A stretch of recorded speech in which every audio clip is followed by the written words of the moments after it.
Doctors and nurses, what's your he shouldn't have survived story? I've told this story before, but I will never not be astounded by it. See one dislocation lady. She was in a car crash earlier that day, checked out by paramedics at the scene and cleared. Couple hours later, her head really hurt, so she was told to go to ER. Walked in with her skull quite literally not attached to her spine. In 99.999% of cases, that's instant death. How she managed to survive many hours with her head detached from the rest of her body, none of us will ever know. How is that treated? Do you just pop it back on? Oh God, no. We had to be incredibly careful not to let her move a single inch in case it severed her spinal cord. She was rushed into surgery immediately, and I wish I knew more, but I was a student at the time and didn't have access to all the systems. It was only by luck that I found out she'd survived when I went back to that hospital for another placement. As you can imagine, she became a case study and everyone loved to talk about her. Guy came in with foot-long scalp lac, several abdominal punctures and an 8 inches knife sticking halfway out of his sternum, still talking to EMTs during report. He was worked up, stapled up, discharged that night after they picked up his brother for doing it. No punctures to any organs, no card/palm injuries, no intestinal perforation. I don't know how. I sent him to the operating room. I was able to even consent the guy, which was surreal as I was on-call trauma resident. An hour later they said it was the right call, but they just did conscious sedation and pulled it out with anesthesia and surgeons gowned and ready to intervene, and he was good for discharge as his police chaperone said it was safe. Med student here. I've seen quite a few patients who tried to attempt by shooting themselves in the head and failed for one reason or another. Last one I saw, he put a .22 rifle under his chin and sent the bullet straight up into his nasal cavity, missing the brain entirely. He was ultimately discharged to a psych facility after only spending about 2 weeks in the hospital. It is unexpectedly difficult to die from a gunshot wound to the head. Finally, my time to shine. Hematologist here. I deal with leukemias/lymphomas, unexplained anemia, that kind of stuff. My favorite story to tell is of a patient, gonna call him Mr. X. Well, Mr. X is a 38-year-old patient who presented with swollen abdomen, extreme fatigue, peripheral edema and multiple enlarged lymph nodes. To paint a mental image, imagine a huge purple potato with toothpicks for limbs and inflated gloves for hands. Wasn't looking human at all. After a lymph node biopsy, the diagnosis came, Hodgkin's lymphoma, HL. Now, HL is one of the few curable diseases if treated correctly. 6 to 8 rounds of chemotherapy. However, the subtype was rather aggressive and with poor prognosis, so his chances were grim to say the least. One course of chemo is about a month, but seeing his status not improving after 2 weeks, half a round of chemo, he wanted to be discharged too, die in his bed in his home, so he calls his friend to pick him up and off they go.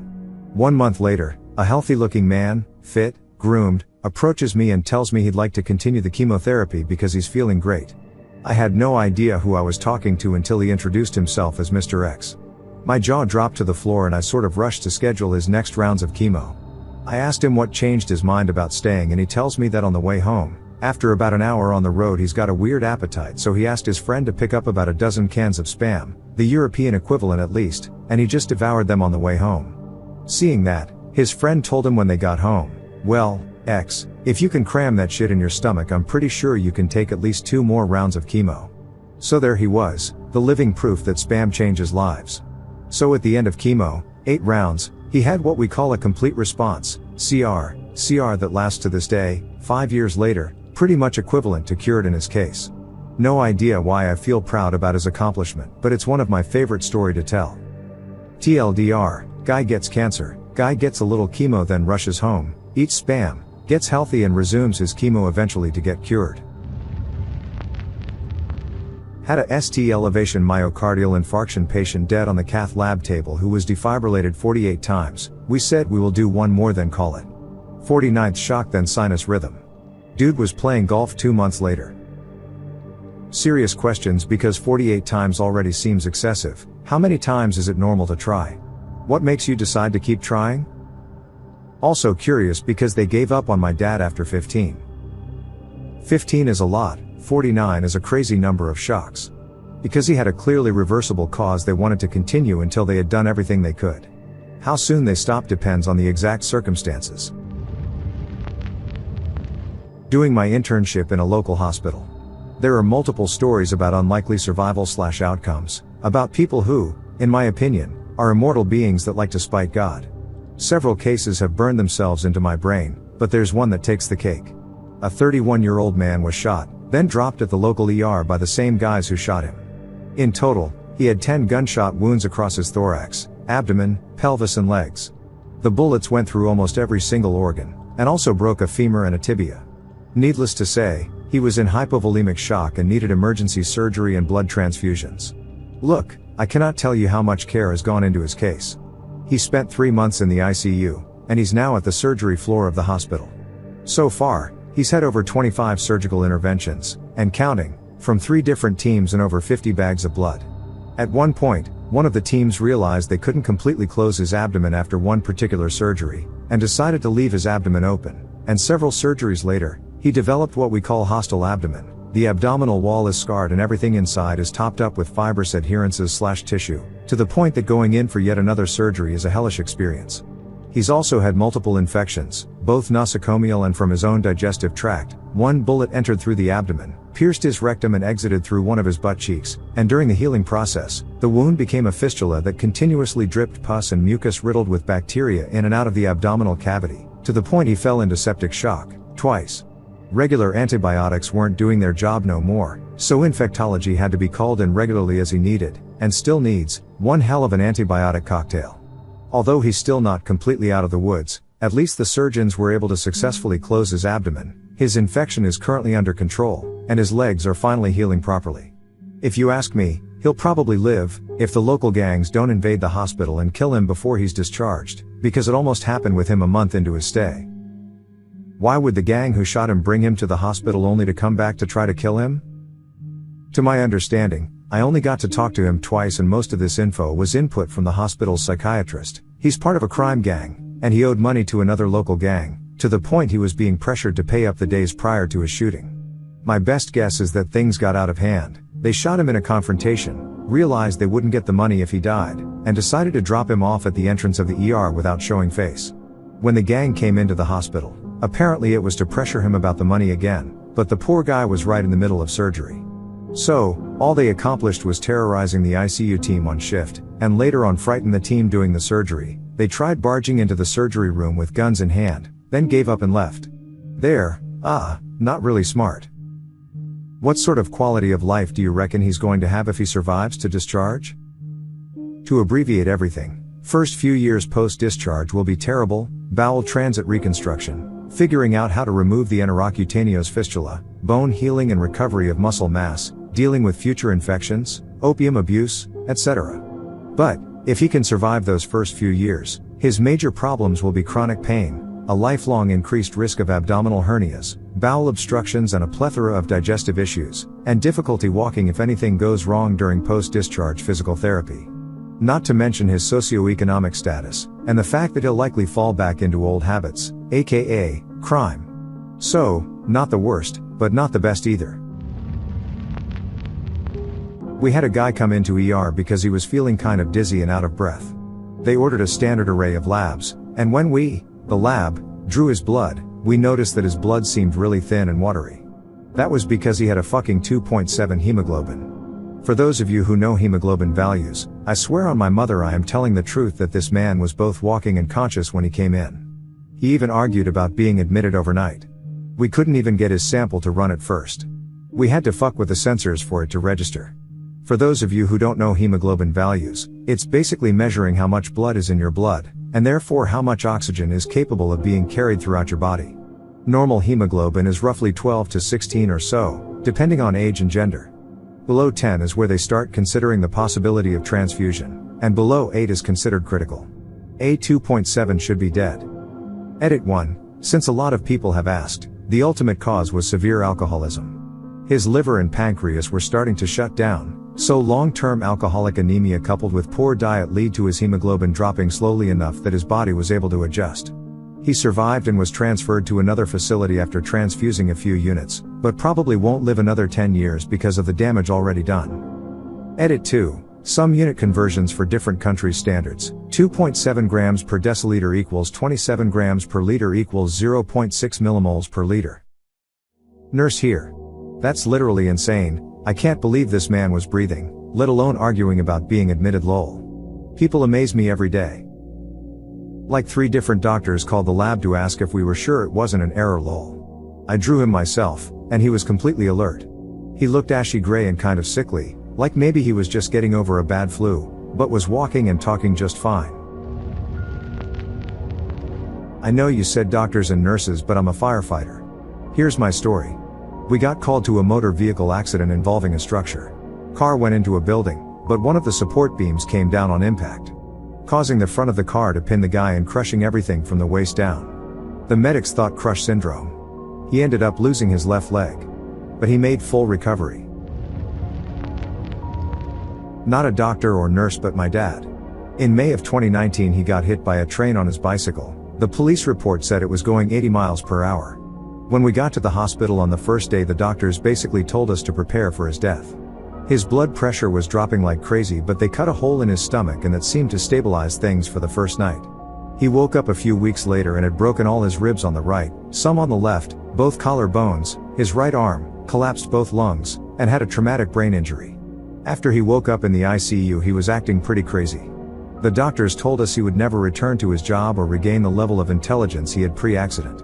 Eventually, he left the ICU, went to general ward, and then 2 rehabs. He left the second rehab early. By August 2019 he went back to his job as a vice president. His speech was still slightly impaired at this time. In December 2019 he bought a new bike. As of today he seems completely normal. Long shot, but if you were one of the first responders for this accident, I would like to thank you from the bottom of my heart. Whatever you did on that first day probably ensured that he got to live. Nurse here. There one was a patient our floor that I think was a gunshot victim. I never directly took care of him, so I'm not sure of the story or full course of events, but the dude was basically just a torso.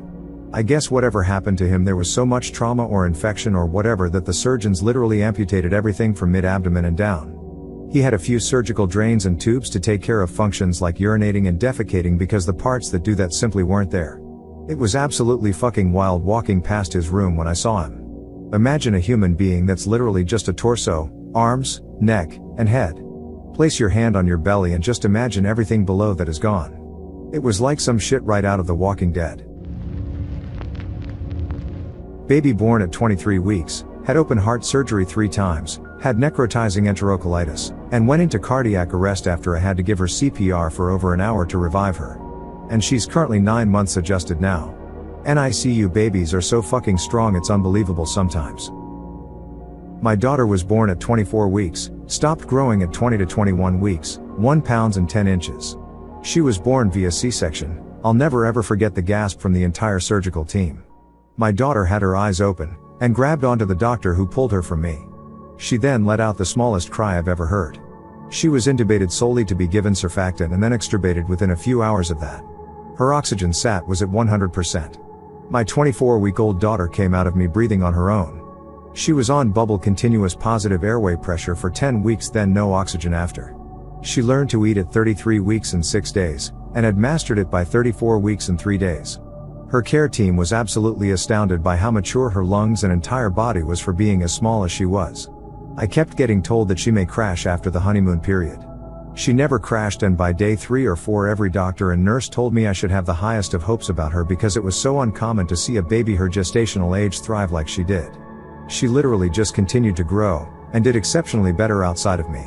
It was like she was never born, and the incubator was my womb. We are so blessed to have never had any issues or major setbacks with her, and to this day, I still cannot wrap my mind around how incredibly lucky she is and how much of a miracle she is. I was a phlebotomist during COVID.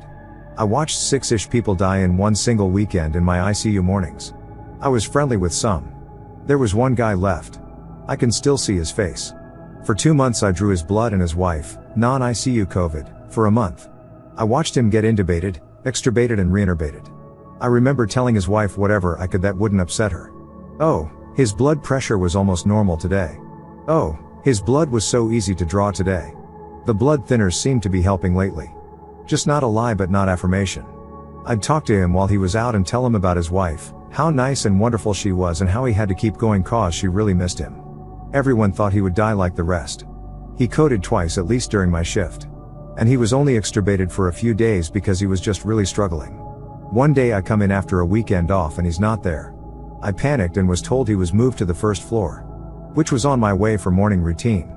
I never had a quicker, more efficient day at work. I was determined to be the one to get to his room. He was sat up in bed chatting with me after 2 weeks. I told him about his wife and anything he asked, and I was legally allowed to tell him. He walked out of the hospital on his own. I have some similar stories from COVID, but we all were like, holy shit, I can't believe he fucking lived. Man, those COVID days were crazy. I'm a doctor and worked in the Department of Lung Diseases that was expanded and converted into what they called a COVID department. So many of my patients would be fine one day, have an acceptable need for oxygen like 3 to 4 liters per minute. They look fine, they eat, they talk. The next day they're on high flow oxygen running 40 liters per minute. Thankfully, we were able to discharge most of them. Also not a nurse or doctor, but a couple months ago I had a serious skydiving accident in which neither my primary or reserve parachute opened properly. The reserve wasn't even open halfway. Ended up with a shattered femur, open book pelvis, burst fracture on my back and some broken ribs. I will not be skydiving again, but I will be able to walk. My wife is a flight nurse and her fellow coworkers saved my life on the helicopter. Damn. Are your doctors able to help you manage your pain? I can't imagine how bad it must be. The pain is pretty consistent, but mostly controlled. I can tell if I miss my medicine during the day. Biggest problem is my pelvis fracture. My sacrum is also broken, which makes it extremely difficult and painful to sit. A 2-year-old run over by UPS truck. Driver felt it, mother witnessed it. Child was admitted from ER to my floor for observation. Nothing was wrong with this child. Goddamn, kid must have been made out of steel. That's just wild. The badly shaken driver came to visit. I was glad he got to see for himself that somehow the child was truly okay. Kids are tough. I hit a kid who ran out from behind a bus. The driver that was behind the bus saw it all. My car was totally smashed. The kid complained about back pain and hip pain. The police called a few days later on the kid's mother's request to tell me 3 tiny bruises was all she got. No cuts, no broken bones. Everyone who saw my car thought I hit a deer or something bigger. Not a doctor/nurse, but was volunteering at the time. I was sitting with a cancer patient who came through ER because of complications with their chemo treatment that day. I heard over the radio that EMS was coming in with a code: no sinus rhythm, no heartbeat, no pulse, and no blood pressure. It was a classic dead on arrival scenario. They bagged them and eventually trached them. Nothing worked. The doctor called the time. My cancer patient passed at almost the same time due to the complications. I went down to the hospital morgue to pay my respects. After about 10 minutes of me crying over this child, I heard banging from one of the freezers where the bodies are stored. Night of the Living Dead ran through my mind, but I put my fear aside and opened it. This guy was alive and breathing. I almost passed out. I hit the panic button and all hell broke loose. Doctors, nurses, and security was in the room in less than a minute. This guy had 2 of the rare conditions that would cause their heart to slow down so much that it was undetectable by pulse ox, while also the signals from his brain to his heart would desync, causing a false negative on an electrocardiogram, basically leading to a fake death. Pardon my language, but holy fucking shit, that's insane. Also my worst nightmare, but it all works out right? How long can you literally chill trapped inside a morgue while alive? Even if you weren't there, they would have found him in time, right? Please, say yes lol. If I hadn't been there, the guy would have been stuck till morning. He was in a body bag, which adds some insulation, but would have had mild case of hyperthermia. The body freezers don't actually get to freezing point. They're like any other freezer with some adjustments for cases like this. They're basically body refrigerators. Not freezers. Some hospitals have actually changed their body fridges to have an emergency release on the inside like a car's trunk, but not all hospitals have adopted the concept because the dead are supposed to remain well. Dead. He was fine though, all was fine. I forget the conditions, but if you ever watch 911, his story at the one that inspired the episode, that the guy wakes up on the body slab table and the medical examiner cuts himself with a bone saw. Nurse here. Either motorcycle injury patients or homeless people with 3 pages long of medical issues and doing fine. I would never let my kids get a motorcycle after seeing someone's skin completely burned off from being hit by a car. Not a doctor, but when my sister-in-law, who had mixed sleeping pills with alcohol, Was brought to the emergency room. They told my brother she had a 5% chance of surviving. After spending several days on a ventilator, she made a full recovery. Didn't matter. A few years later she threw herself off a freeway overpass. Young man, early 20s, electrician, working on the roof of a 3-level new home build. His boss didn't supply harnessing and he fell onto a concrete pad below. Broke every bone in his face, both wrists and one forearm. I didn't meet him until 3 days later on the orthopedic ward where the nurses were calling him the boy who lived. One of the Harry Potter movies had not long come out. Honestly, he should not have survived, but he did by some miracle. His young wife was equal parts terrified and furious. First time poster, bear with me if my storytelling isn't the best. Wound care director, nurse, specializing in wounds for 6 years now. 2 wild wound stories patients shouldn't have survived. Patient A was a regular lady, little overweight, some mild hypertension, nothing crazy. Smart woman, worked a full-time job, aviation mechanic. Comes into my work with NF, necrotizing fasciitis, flesh-eating bacteria, deadly, gnarly shit. She had a 10% chance of survival. Her peritoneum was exposed completely, it had eaten her skin and soft tissues across her abdomen, all the way across top to bottom, around her flanks, the tops of her thighs, top of her vagina, under her breasts. The wound sees some parts. After many months of wound care, skin grafts, and physical therapy, occupational therapy, she walked right out of the facility. Scarred, but completely fine. All of it started from a bug bite/cut on her stomach after swimming in one of the local lakes in our state. Patient B was a patient suffering from severe mental illness. Her and her mother, also had mental illness issues, were living in a motel. One day patient B up and decided she just wasn't going to walk anymore. She sat in the motel chair for roughly 45 days straight, urinating, defecating, not showering, etc. in this chair, literally lived and sat in the same spot. Eventually motel staff received complaints of foul smells. They called the fire department. Her flesh had rotted off, pressure injury that went necrotic, and was eaten away by maggots in that chair. When they lifted her off, her skin had literally liquefied into that chair. For obvious reasons, patient B and her mom became adult protective services cases, and they actually became some of my favorite patients for many years. By the time patient B got to me, she had had multiple debridement surgeries and she was left with a permanent colostomy and urostomy. Her wound was 20 to 25 centimeters deep approximately. She was obese. Imagine large butt cheeks just gone, down to the bone. I could put my arm halfway up my forearm in her wound and move them side to side. It was easily 60 centimeters wide by 40 centimeters in length, sacral bone exposed bilaterally, with the bottom 3 or 4 vertebrae exposed too. Both butt cheeks were gone. It was just a very deep hole, muscle and bone at this point. In 1.5 years, her skin grew back beautifully though. What I found amazing was the body's ability to grow back separate cheeks. Lol. I know that might sound odd, but from where it was, a massive hole, to 2 decent cheeks, the body never ceases to amaze me. Wound care man, I got stories for days.